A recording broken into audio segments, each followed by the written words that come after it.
ഈശോമിശിഹായ്ക്ക് സ്തുതിയായിരിക്കട്ടെ. ഇന്നലെ ആരംഭിച്ച ഒരു പരമ്പരയുടെ ഭാഗമാണിത്.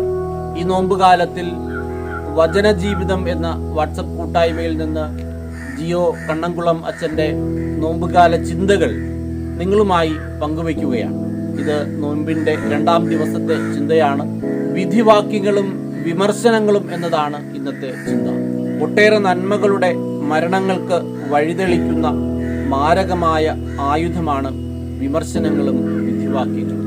ഒരുപക്ഷെ നോമ്പുകാല ചൈതന്യത്തിൽ ഒരുപാട് കാതം വേഗം മുന്നേറാൻ നമുക്കെടുക്കാവുന്ന തീരുമാനങ്ങൾ അല്ലെങ്കിൽ നിശ്ചയങ്ങൾ ഈ മേഖലയിൽ തന്നെയാണ്. മറ്റുള്ളവരെ പരമാവധി വിമർശിക്കാതെ വിധിക്കാതെ നമ്മുടെ ഈ ദിനങ്ങൾ കടന്നു പോകട്ടെ എന്ന് ആശംസിക്കുകയാണ്. വാക്കുകൾ ആരുടെയും നന്മമുഖങ്ങളെ തച്ചുടയ്ക്കാൻ കാരണമാകുന്നവയാകാതിരിക്കട്ടെ. വിലയിരുത്തലുകൾക്ക് നശിപ്പിക്കാൻ കഴിവുള്ളത്ര വിമർശന സ്വഭാവം ഉണ്ടാകാതിരിക്കട്ടെ. കൂടെയുള്ളവരുടെ മേൽ ചാർത്തുന്ന വിധിവാക്യങ്ങൾ അസത്യങ്ങളുടെയും തോന്നലുകളുടെയും ദുർഗന്ധം ഉളവാക്കാതിരിക്കട്ടെ. നമുക്ക് പറയേണ്ട കാര്യങ്ങൾ കൃത്യമായി പറയാൻ കഴിയണം.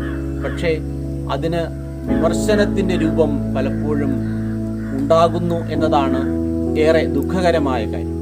വളരെ സ്നേഹത്തോടെ മറ്റുള്ളവർക്ക് മുറിവുണ്ടാകാത്ത രീതിയിൽ, ഹൃദയങ്ങളെ മുറിപ്പെടുത്താത്ത രീതിയിൽ, പ്രത്യേകിച്ച് ഈ നോമ്പുകാലത്തിലെങ്കിലും സംസാരിക്കാൻ നമുക്ക് പരിശ്രമിക്കാം. ഗലീലിയൻ പൊതുസമൂഹത്തിലൂടെ നന്മയുടെ പ്രസാരകനായി പരിലസിച്ച നസ്രായനെ എങ്ങനെയെങ്കിലും അപായപ്പെടുത്താൻ അവർ തക്കം പാർത്തിരുന്നു.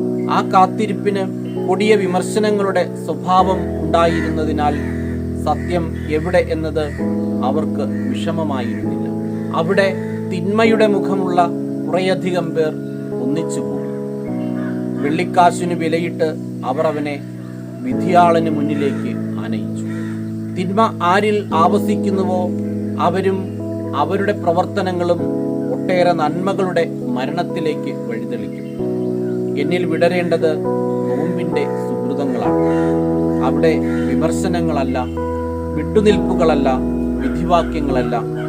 അടുത്തു നിൽപ്പോനെ കാണാൻ ഒരേയൊരു കണ്ണു മാത്രം. അത് തമ്പുരാന്റെ കണ്ണാവണം. തമ്പുരാന്റെ കണ്ണിലൂടെ മറ്റുള്ളവരെ കാണാൻ കഴിയണം. 50 നോമ്പിന്റെ പുണ്യകാലത്ത് തിന്മയുടെ പ്രവർത്തനങ്ങൾക്ക് എൻ്റെ മനസ്സിനെ, നാവിനെ വിട്ടുകൊടുക്കില്ല എന്ന് നമുക്ക് ദൃഢപ്രതിജ്ഞ എടുക്കാം. പ്രിയമുള്ളവരെ, ഈ ഒരു ചിന്ത ഈ ഒരു ദിവസം മുഴുവൻ നമ്മുടെ മനസ്സിലൂടെ കടന്നു പോകണം. നമുക്ക് വർത്തമാനം പറയുമ്പോൾ മറ്റുള്ളവരെ വേദനിപ്പിക്കാതെ, മുറിപ്പെടുത്താതെ പറയാനായിട്ട് കഴിയും.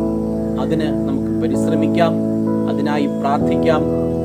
ഈശോയുടെ വാക്കുകളിലൂടെ, ഈശോ നമുക്ക് നൽകിയ മാതൃകയിലൂടെ നമുക്ക് അത് പകർന്നു കൊടുക്കാനായി